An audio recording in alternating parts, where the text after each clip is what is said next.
तुषार, जय बद्री विशाल दोस्तों, मेरा नाम है तुषार कोटियाल और मैं देवप्रयाग से बिलोंग करता हूँ। और पिछले 11 दिनों से मैं बद्रीनाथ धाम में हूँ। और बद्रीनाथ धाम आने के बाद जो मैंने यहाँ की स्थिति देखी तो वो बहुत ही ज़्यादा मतलब ऐसा लग रहा था मेरे को कि यार मैं कहाँ ही आ गया हूँ। एक जब मैं बद्रीनाथ धाम आता था और हर साल ही मैं आता हूँ यहाँ पे, क्योंकि हमारे यहाँ पे पंडिताई है, जजमानी है, मेरे पिताजी 6 महीने ही रहते हैं। और यहाँ आने के बाद जो मैंने चीज़ें देखी, जो चेंजेस मैंने यहाँ देखे, तो मेरे को उससे बहुत ही ज़्यादा दुख हुआ। क्योंकि जगह जगह पे तोड़फोड़ मची हुई थी, सारी दुकानें तोड़ दी गई थी, कहीं घर तोड़ दिए गए थे। और जब मैंने इसके बारे में पता करा कि ये सब चीज़ें यहाँ पे क्या चल रही हैं, तो पता चला कि यहाँ पे मंदिर का विस्तारीकरण का काम चल रहा है। और इस चीज़ को लेके ना लोगों के अंदर बहुत ही ज़्यादा रोष है, क्योंकि कई लोगों के घर तो ऐसे हैं कि जो कपाट खुलने से पहले तोड़ दिए गए थे और उनको कोई नोटिस भी नहीं दिया, किसी चीज़ के बारे में उनसे बात नहीं करी गई और उनके जो सामान दब गए वो दब गए, किसी ने वो जला दिया मतलब। और कोई यहाँ पे प्रशासन शासन कुछ भी बताने को तैयार नहीं है कि उनका सामान गया तो गया कहाँ है। और इस चीज़ को लेकर ना जो लोगों के अंदर जो उस समय भावना उत्पन्न हो रही है वो यही है कि यार उनको यहाँ से हटाया जा रहा है, जो पुरोहित समाज है उनको यहाँ से हटाया जा रहा है और उनके लिए कोई स्टैंड लेने वाला नहीं है, उनके लिए कोई खड़ा होने वाला नहीं है, कोई बात करने वाला नहीं है। और यहाँ पे चाहे कोई भी हो, जैसे मैंने बताया कि शासन प्रशासन कोई भी उनकी मदद के लिए तैयार नहीं है। तो यहाँ के लोगों की क्या राय है तो वो मैंने जानने की कोशिश करी, क्योंकि यहाँ पे सारे ही मेरे कोई चाचा हैं, कोई ताऊ हैं, कोई भैया हैं। तो उन लोगों से जब मैंने बात करी तो क्या निष्कर्ष निकल के आया कि लोगों के अंदर क्या ही इस समय जो चल रहा है वो हमने नोट करा और वही सब मैं इस वीडियो में आपको बताना चाह रहा हूँ। तो आप लोग इस वीडियो को पूरा देखिए और मेरे को बताइएगा कि ये सब जो चीज़ें यहाँ पे हो रही हैं क्या वो सही हैं।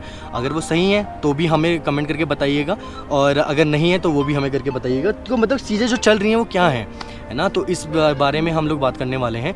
तो आप लोग पूरी वीडियो देख के निष्कर्ष निकालिएगा और कमेंट में जाके ज़रूर बताइएगा कि ये जो चीज़ें हो रही हैं बद्रीनाथ धाम में क्या ये होना उचित है, अगर अनुचित है तब भी बताइएगा। तो अब सब आपके ऊपर है दारोमदार, क्योंकि भाई लोगों का मानना ये है कि जो प्राकृतिक सौंदर्य है ना, प्राकृतिक सौंदर्य पिछले कई सालों से कई वर्षों से ऐसे ही चला आ रहा है ना। थोड़ा थोड़ा विस्तारीकरण चलता है, कहीं लॉजेस बने हुए हैं, कहीं कुछ बना हुआ है। मेन गवर्नमेंट को होना चाहिए कि भाई यहाँ पे जो फैसिलिटीज़ हैं वो प्रोवाइड प्रॉपर्ली हो जाएंगी, रोड सही हो, लाइट प्रॉपर्ली आए, पानी की समस्या ना हो। पर जो ये विस्तारीकरण चल रहा है या जो भी ये आर्टिफिशियल सौंदर्यता बनाने में तुले हुए हैं, तो ये बनाना उचित है या नहीं है। क्योंकि जो नेचुरल ब्यूटी होती है वो नेचुरल होती है और आर्टिफिशियल होता है, वो लोग आप सब अच्छे से जानते हैं। पर इस समय जो मेजर जो मुद्दे हैं, जो पुरोहित समाज का जो मुद्दा है वो आपको जानना बहुत ज़रूरी है। तो इस वीडियो को पूरा देखिए और मेरे को बताइए कि क्या ये सही है या ये गलत है। ठीक है, तो बस मैं आपको ऊपर छोड़ता हूँ, पूरी वीडियो देखिएगा और कमेंट बॉक्स में जरूर आके हमें ज़रूर बताइएगा कि आप लोगों की क्या राय है। धन्यवाद। सबसे पहले मैं आपको एक बता दूं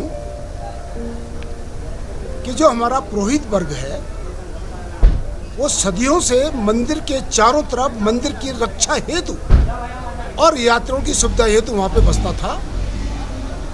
वर्तमान मास्टर प्लान उन पुरोहितों के विरुद्ध है और उनको यहाँ से विस्थापित किया जा रहा है, जिसके लिए हमारा पुरोहित समाज इसका पुरजोर विरोध करता रहेगा जब तक कि ये निश्चित ना हो जाए कि मंदिर के श्रावण के बाद हमारे पुरोहित लोगों को ही वहाँ पे बसावत होगी।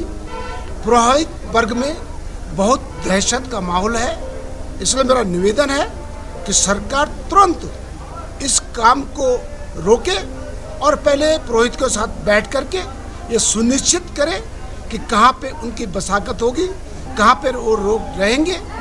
ये सरकार, अगर मैं इसको हिटलर की संज्ञा दूँ तो कोई बुरा नहीं है। बगैर कुछ सोचे समझे, बगैर किसी के संज्ञान में लिए, बगैर किसी को विश्वास में लिए, शासन बोलूँ या प्रशासन बोलूँ, इन लोगों ने कई लोगों के मकान ध्वस्त कर दिए, कई दुकानें ध्वस्त कर दी, जो कि नहीं होना चाहिए था, जो कि कानून के विरुद्ध है।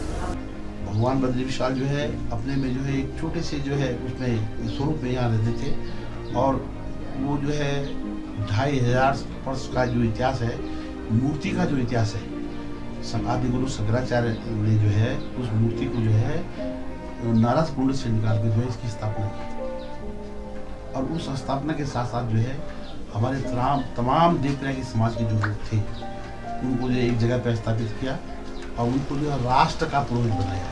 हम राष्ट्र के पुरोहित थे, हम कोई जो है कोई गांव के पुरोहित नहीं है, कोई स्टेट के पुरोहित नहीं है, राज्य के पुरोहित नहीं है, हम पूरे देश के पुरोहित हैं। सनातन की जो ये डंका पीट रहे हैं कि जो है हम सनातन की व्यवस्था को सुरक्षा करना चाहिए। सनातन को इन्होंने दो भागों में बांटा।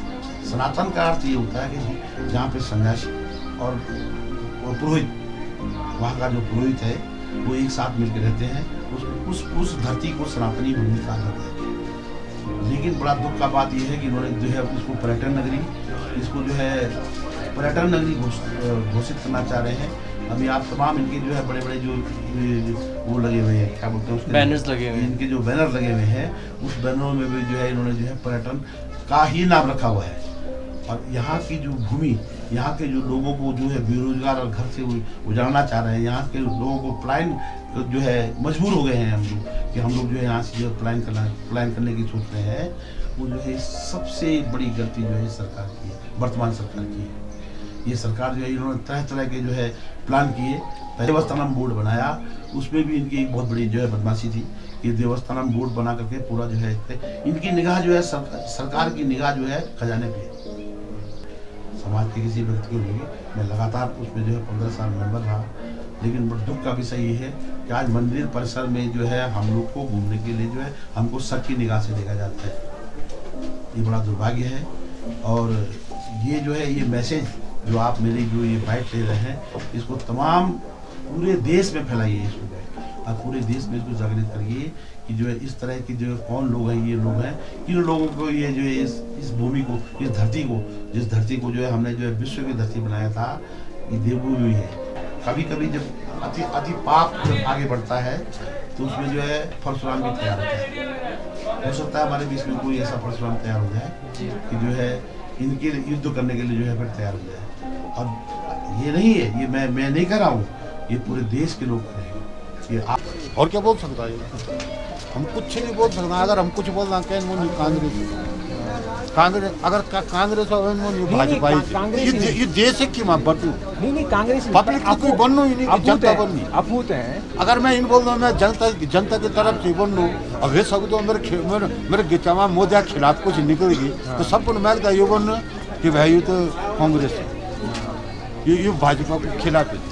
पर इन निबंधों की यह जनता की आवाज़, यही जनता की आवाज़ है। मैं वही जनता की आवाज़ सुन रहा हूँ। जनता की आवाज़ तो यह प्राकृतिक जो सौंदर्य है, यह आर्टिफिशियल सौंदर्य का क्या फायदा, क्या मिन्नो ये तोड़ फोड़ करना तुम अति हिमालयन बेल्ट पर, जबकि पहली विधि सरकार को प्रतिबंध छो लगाई, एक बहुमंजिली इमारत नहीं, ज़्यादा कंक्रीट को इस्तेमाल नहीं हो सकते, ज़्यादा सीमेंट नहीं लग सकते। और ये हिमालयन बेल्ट पर तुम देखो जो स्मार्ट सिटी होना हमारी समस्या तो और लोग को सदा तुम बेघर करना। आज 3 साल हो गए, 3 साल में विकास के नाम पर यहाँ 3 पैसे का काम नहीं है, लेकिन कब्जा करने के लिए तोड़ फोड़ इतनी कर दी कि कहीं चढ़ने लायक नहीं। इतना बड़ा तीर्थ, ये तीर्थ नहीं है, ये चारों धामों में भी श्रेष्ठ धाम है। और इस धाम की इतनी मर्यादा को भंग कर दिया केवल पर्यटन के लिए, और कल पर्यटन होगा तो यहाँ सब कुछ होगा। ये सरकार जो है ये ब्रह्म विरोधी है, ये ब्राह्मणों को नहीं चाहती है मूल रूप में।